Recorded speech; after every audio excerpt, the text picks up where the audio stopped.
Hello, it's been a long year. Let's talk about it.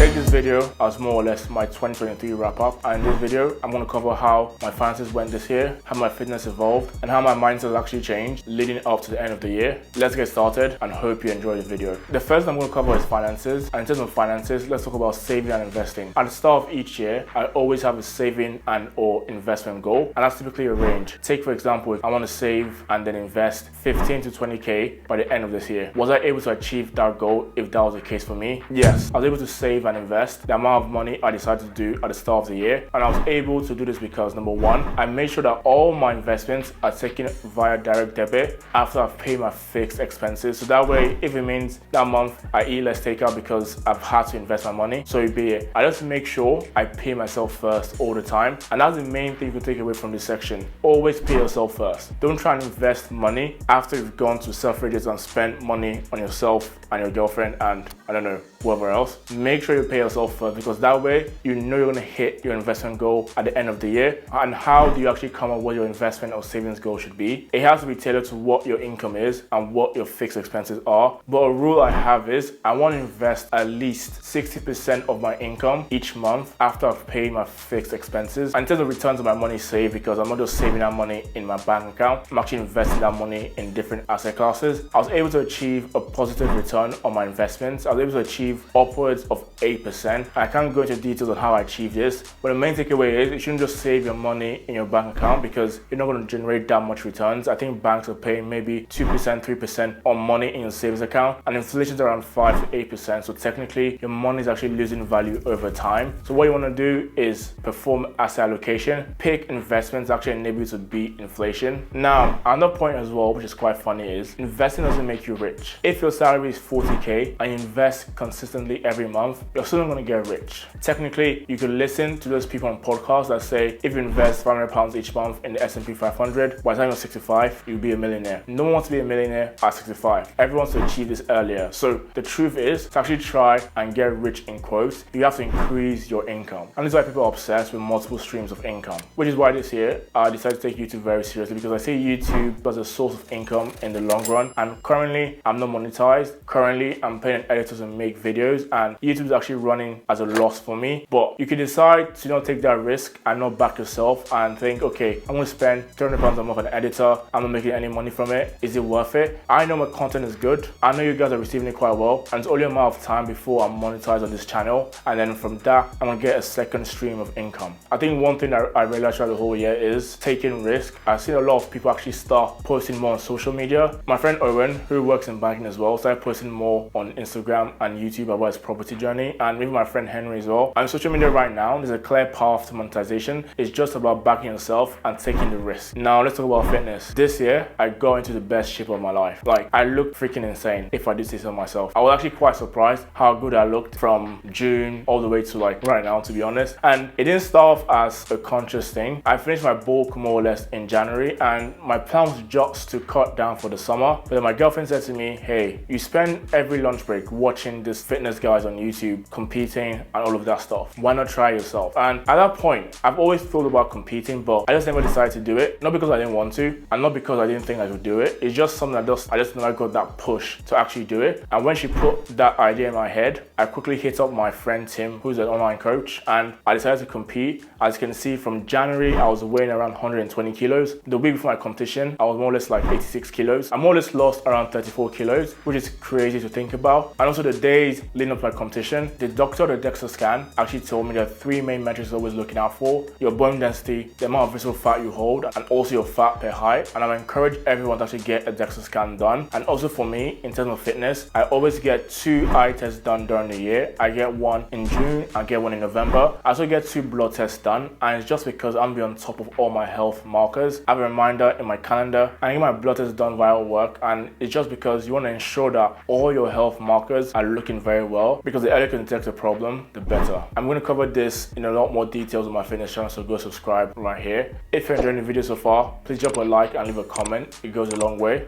Lastly, let's talk about mindset. This year I actually spent a lot of time, more than normal, questioning why I believe certain stuff. In fact, I questioned why I believe everything I believe. Why do I believe the sky is blue? Science. Why do I believe I can make it in banking? Because I'm smart enough and have the discipline and hard work to make it in that industry. Why do I believe that hard work and discipline is required to make it in banking? Because I've spoken to senior people and they've told me that to make it in banking to be hard work and discipline. Why do I believe them? Because they've made it this far. Why have they made it this far? Because of hard work and discipline. So more or less I've gone down a rabbit hole questioning every single thing I believe. And it's a good exercise to do, because as humans, as people on earth, we should always be willing to change our opinion if new evidence is presented. And if you're not willing to do that, then you're more or less stuck in your ways and you're actually not being a critical thinker. And by questioning why you believe what you believe, you're always able to make more informed decisions and prevent you from having some sort of cognitive dissonance. And after going through this whole process this year, I've actually decided to start a podcast just so I can speak to other people and actually get to the root of why do you believe what you believe. Because it's very easy for me to try and pass on my own worldview to my subscribers and say, hey, how I think and how I act is the right way. But if I get different people on the channel and they actually give you their own point of view, then you can see that there's different ways to live your life. I'm not in any way trying to tell people that you must do this to be successful. All I'm saying is, from what I've seen, these are the things you have to do in order to increase your chances of being successful. And for me, 2023 has been a very successful year, finance-wise, fitness-wise, in my mindset, and I'm looking forward to what I can actually do next year. Hope you enjoyed that video, guys. Like, comment, subscribe, and I'll see you in the next one.